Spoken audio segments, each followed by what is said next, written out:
Class 12th economics का syllabus सुनते ही काफ़ी स्टूडेंट के फेस पर एक ही एक्सप्रेशन होता है, इतना सारा कैसे याद करें। और फिर शुरू हो जाता है गूगल पे search, important topics for economics 12th class, syllabus breakdown, short trick, last minute tips. But don't worry guys, आज की वीडियो में हम इकोनॉमिक्स का सिलेबस सिर्फ ब्रेकडाउन नहीं करेंगे।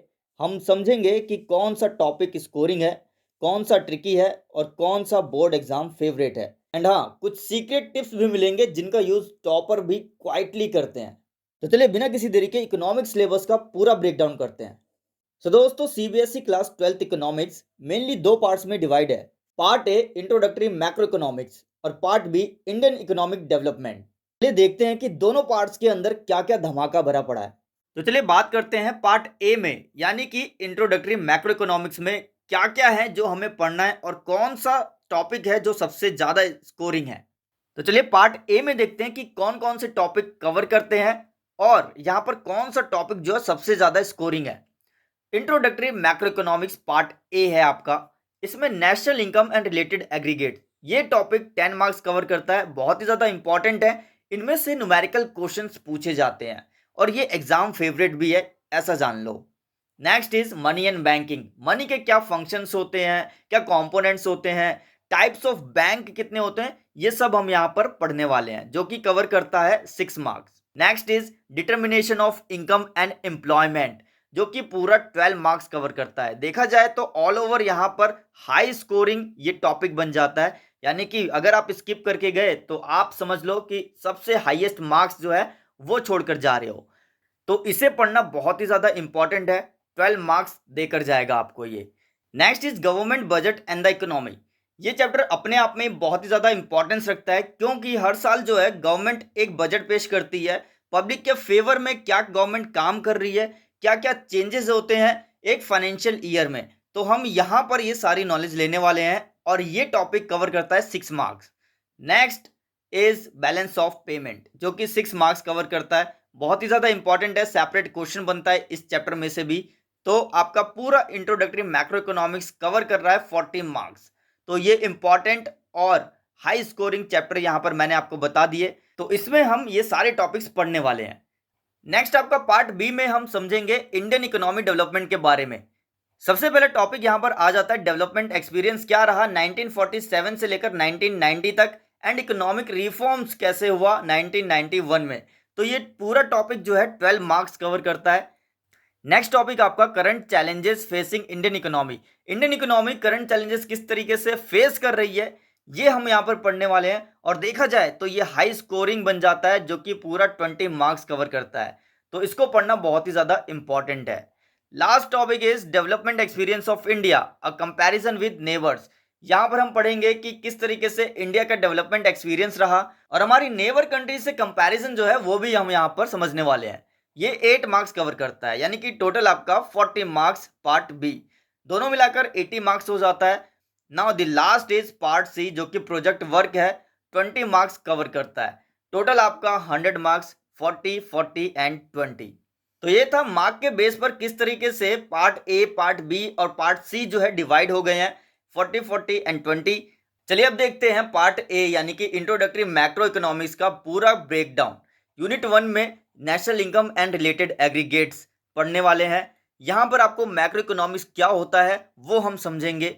इसके कुछ बेसिक कॉन्सेप्ट है जो हम समझेंगे, जैसे कि consumption goods, capital goods, final goods, intermediate goods, stock and flow, gross investment and depreciation. बहुत ही ज़्यादा इंपॉर्टेंट कॉन्सेप्ट है, ये आपको अच्छे से क्लियर होना चाहिए। Next topic is circular flow of income. इसमें हम देखेंगे टू सेक्टर मॉडल के बारे में, methods of calculating national income. National income को किस तरीके से कैलकुलेट किया जाता है, उसके कुछ मेथड्स हैं, जैसे कि वैल्यू एडेड मेथड, इसको हम प्रोडक्ट मेथड भी बोलते हैं। उसके बाद expenditure method and income method, यानी कि नेशनल इनकम को कैलकुलेट करने के लिए 3 मेथड है। तो ये मेथड आपको बहुत अच्छे से आना चाहिए, इसके बेस पर ही नेशनल इनकम को कैलकुलेट कर पाएंगे। Next is aggregates related to national income, यानी कि GNP, NNP, GDP, NDP at market price and factor cost. ये आपको बहुत अच्छे से क्लियर होना चाहिए, तभी आप नेशनल इनकम जो है कैलकुलेट कर पाएंगे। उसके बाद एक छोटा सा डिफरेंस आ जाता है रियल एंड नॉमिनल जीडीपी के बारे में, तो ये भी आपको क्लियर होना चाहिए। उसके बाद GDP deflator, GDP and welfare क्या होता है ये भी अच्छे से आना चाहिए। तो जैसा कि मैंने आपको बताया था कि मनी का क्या मीनिंग होता है, इसके क्या फंक्शंस होते हैं, supply of money, currency held by public and net demand deposit held by commercial banks, इसके बारे में हम यहाँ पर पढ़ने वाले हैं। Money creation bye commercial banking system किस तरीके से मनी को क्रिएट करता है ये भी हम यहाँ पर जानेंगे। नेक्स्ट हम देखेंगे सेंट्रल बैंक और उसके फंक्शंस क्या क्या है, जैसे हम यहाँ पर पढ़ेंगे bank of issue, government bank के बारे में, और बैंकर्स बैंक होता है ये भी समझेंगे। Control of credit through bank rate के द्वारा क्रेडिट को कंट्रोल किया जाता है।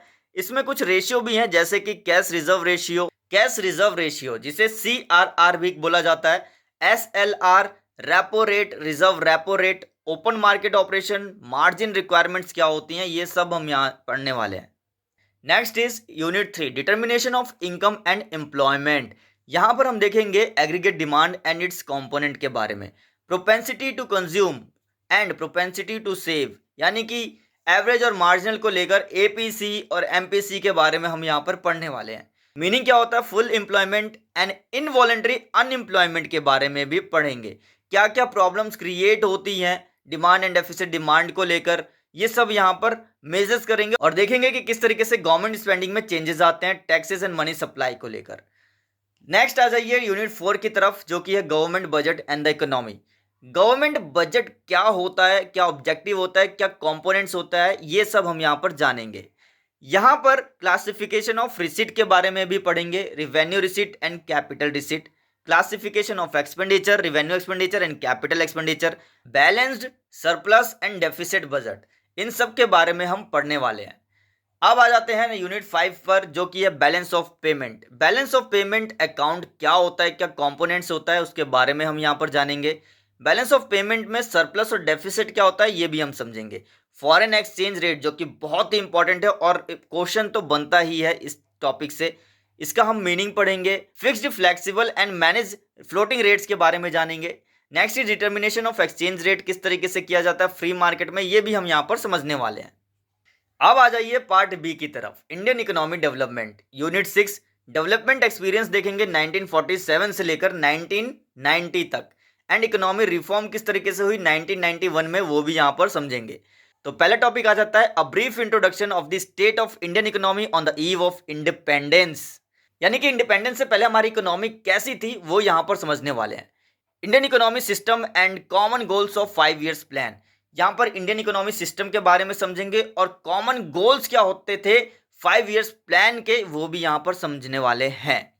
Main features, problems and policies of agriculture को लेकर यहाँ पर पढ़ेंगे और बहुत ही अच्छे से समझेंगे, यानी कि देखा जाए तो पूरा थ्योरेटिकल पोर्शन है, तो बहुत ही अच्छे से समझना है आपको जिससे आप अच्छा स्कोर कर पाओ। नेक्स्ट इकोनॉमी रिफॉर्म सिंस 1991, क्या रिफॉर्म्स आए यानी कि क्या चेंजेस आए। Features and appraisals of liberalisation, globalisation and privatisation, LPG policy, बहुत ही ज़्यादा इंपॉर्टेंट कॉन्सेप्ट है ये, इनमें से किसी भी टॉपिक पर क्वेश्चंस बनता है। कॉन्सेप्ट देखेंगे डिमोनेटाइजेशन एंड GST का, देखो ये कॉन्सेप्ट तो अब कॉमन हो गया है, ये सभी को पता होना चाहिए डिमोनेटाइजेशन एंड GST के बारे में, तो ये यूनिट जो है एक अच्छा स्कोर लेकर आएगा अगर आप अच्छे से पढ़ते हैं।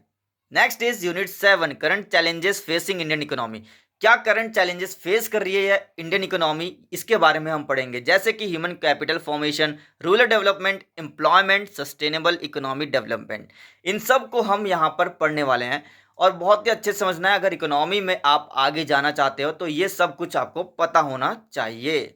नेक्स्ट यूनिट 8 के बारे में बात करें तो डेवलपमेंट एक्सपीरियंस ऑफ इंडिया, इसमें हम पढ़ने वाले हैं अ कंपैरिजन विद नेबर्स यानी कि हमारी जो नेबर्स कंट्री हैं जैसे कि India and Pakistan, India and China, इन सब का कंपैरिजन देखेंगे, किस तरीके से economic growth, population, sectoral development कैसे हुआ and other human development indicators को भी समझेंगे।